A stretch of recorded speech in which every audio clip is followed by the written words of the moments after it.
So today I'm going to start off with a lot of superlatives. Cheapest EV in the world, smallest EV in the world, outselling Tesla. Of course it's this. We finally get a chance to test drive it today and I'm really, really excited. But does it live up to the hype? This is the Wuling Mini EV and this is fully charged. Don't forget to subscribe and enter to be in the chance to win in our great EV giveaway, where you could win one of 4 electric cars.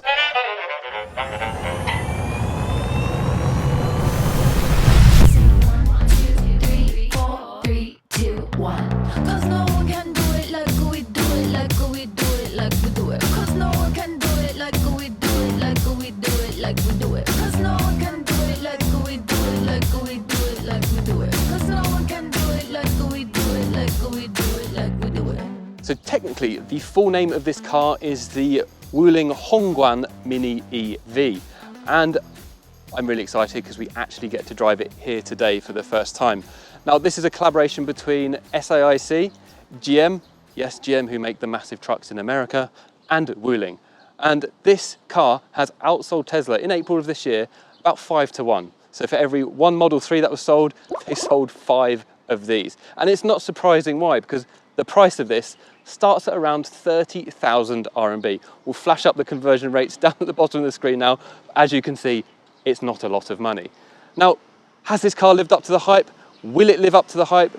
Will it live up to people's expectations? We don't know. So let's take it for a little spin and find out more.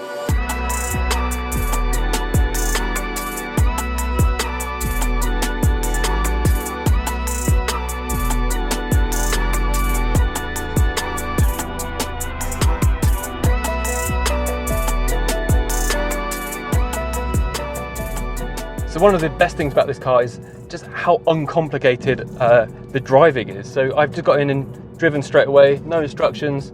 I know exactly where all the buttons are because it's what I've been had in gas cars or ICE cars for the past 20 or so years.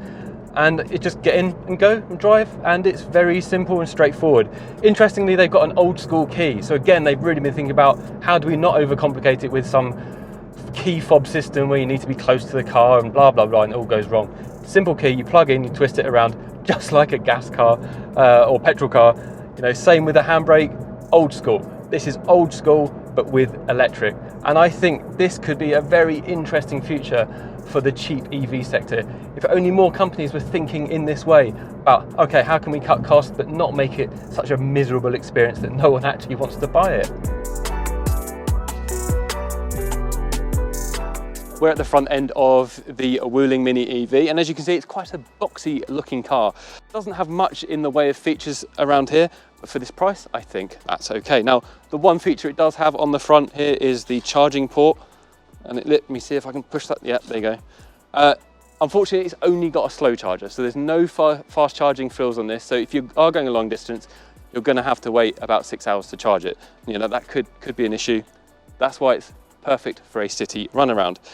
Not much else to speak about on the outside here, so I just want to talk about the battery which is sitting underneath this car. It comes in 2 flavors, one with a 9.2 kilowatt hour battery which does 120 kilometers of any DC range, and then you've got this one which is 13.8 kilowatt hours which does 170 kilometers of any DC range.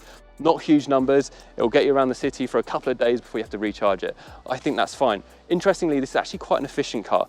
8.1 kilowatt hours per 100 kilometers, which is probably a lot more efficient than my own car and many other electric cars on the market. So I've been driving around in the Wuling for a few hours now, and you know, what comes to me is just how simple this car is, and that's not a bad thing, because I honestly think that a lot of the EVs that we're driving now are way too complicated. Too many things potentially to go wrong, and you know, software and hardware can easily break down. With this, I've got a stop and go pedal, got some basic controls here. I do have a little screen up here telling my range and how many kilometers I've done, my drive mode and stuff. But that's it. That's basically all the tech is in there. But no fancy maps, no complicated menus, nothing like that. So I think this has a lot going for it in terms of the tech side. If only a lot more cars could be offered just in this spec. You can have your fancy spec, just have a basic one like this, because if you want to get people to adopt these cars, if you want to get more people driving EVs, you just need to make them simpler, less complicated and cheaper.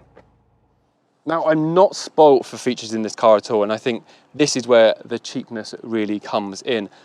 Sea of plastic. It's only plastic in here. I've got plastic on the dash, I've got plastic down here, and I've got one of the most basic radios you will have ever seen.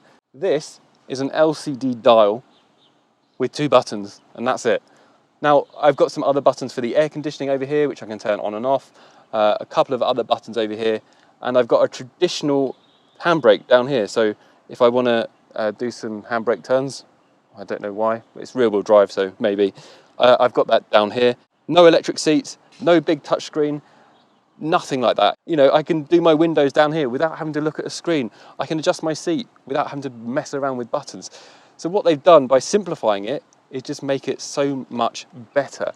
So whilst this is not a feature-rich car, it's not devoid of features either. So there's a few little facts I want to show you about the rear of the car. First of all, it does have parking sensors. So when you're reversing, it beeps and tells you you're about to hit something. But to be honest, it's so small that you're likely just to look out the back window and actually look yourself. The other thing I want to talk about is the boot and the boot space. So let me just open this here, just press this button. Now I have a few issues with this boot, okay? The first one is, yes, it's about the same height as me. So I have to duck down to actually get inside. Then obviously it's quite high up here as well. There's literally no boot, see, I just hit my head. There's literally no boot space with the seats up. But if you've only got one friend and you don't have any friends in your back seats, you can push these down to get 741 litres of boot space. Now I think I'm going to be able to do this just like that. And then you've got lots of boot space. So actually quite practical. Now the back seats are not too bad. We'll have a look on the inside and see how, keep hitting my head, see how comfortable they are.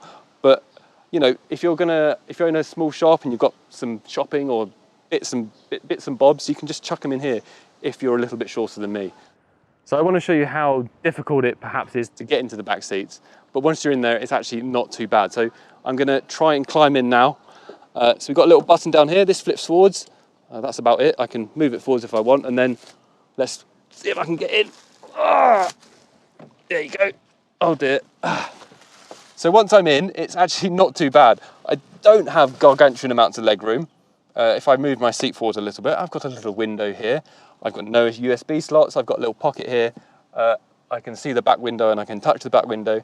You know, this doesn't do a lot of range, but if you just pop into the shops with your friends or dropping them off at the pub or something, you know, you could do it in this. And, you know, if you've got children, they would fit in here as well. So not too bad a place to be, but not a huge amount of features or legroom. So this is actually the second version of the car. There's the first version as well. They look identical. Basically, I think there's a few minor changes, but they've actually upgraded it slightly. So I think the first one, the very cheapest one, didn't have air conditioning or an airbag. So they've obviously thought, well, I think people want a bit of air conditioning and some airbags. So this one has both, and it's actually very efficient. I've already turned it on today. It's very hot today, about 30 degrees, and it's really, really efficient. Doesn't really drain the battery that much. And I've still got plenty of juice left in the tank. Actually, this screen is pretty accurate in terms of the range. Usually any DC range is a little bit pie in the sky, but I think with this, because you're only doing city speeds, it's actually quite accurate, even with the air conditioning on.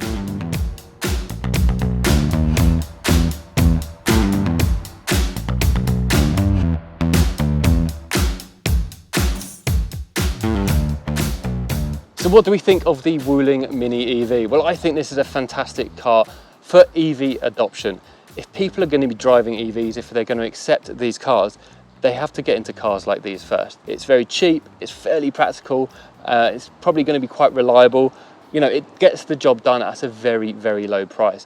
And that's what I think we need in the market, for people to jump into cars like these, have that electric experience, and then maybe they can encourage their friends to get an electric car as well. That's why I think this car is so significant. Do I think it needs some refinement and improvement? Yes. There's too much plastic in here. I think it could do with some more sustainable materials. Maybe they can use some bamboo or something like that. You know, in terms of the feeling of the drive, it's a little bit boring, but you know, it gets the job done. In a city like Shanghai, you're not going more than 40 kilometers an hour anyway. So, I mean, that's all we've had time for. I hope you've enjoyed this episode of the Wuling Mini EV. We've got plenty more episodes coming from China in the coming weeks and months. We've got all the subscribe buttons, all that lovely stuff around this video, including Patreon, YouTube memberships, the notification bell. Click on all of those, subscribe, you know, like it. And if you have been, thank you for watching.